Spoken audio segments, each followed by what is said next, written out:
Magsimula po tayo sa humihinang ekonomiya ng Amerika. Last week, the Federal Reserve cut interest rates deeper than expected to stop an economic recession. The Fed cut is expected to affect global economies, including the Philippines. Penny Espinosa reports on how Filipinos are coping with the weakening U.S. economy. Desperate times call for desperate measures. The U.S. Federal Reserve slashed a key interest rate by a big margin, 0.75 of a percentage point, the most aggressive cut in more than 23 years. Economist Victor Barrios says the federal interest rate is a benchmark. If that goes down, most interest rates also follow. Prime rate, lending rates, savings rate. So that sets the tone for the whole economy. Experts say the Feds are very worried with the economy's dismal state.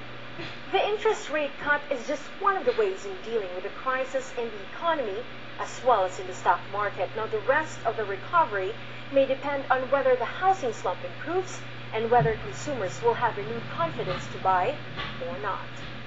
U.S. stocks have been plummeting for days. Fears of a recession have led many investors to frantically sell. Expectations is that production, investments, and profits of companies will go down. If their profits go down, then the values of their stocks will go down.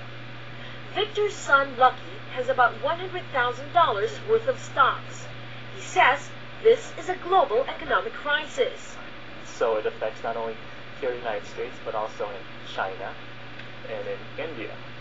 And I'm invested in those countries as well, and some of the companies that I invest in also are invested in those countries. So we're all connected in this global downturn. Even the Philippines has felt the crunch. President Arroyo hopes to improve trade relations with other countries so the Philippines does not become too dependent on the U.S. In a global downturn like this, Lucky says it's easy for investors to panic.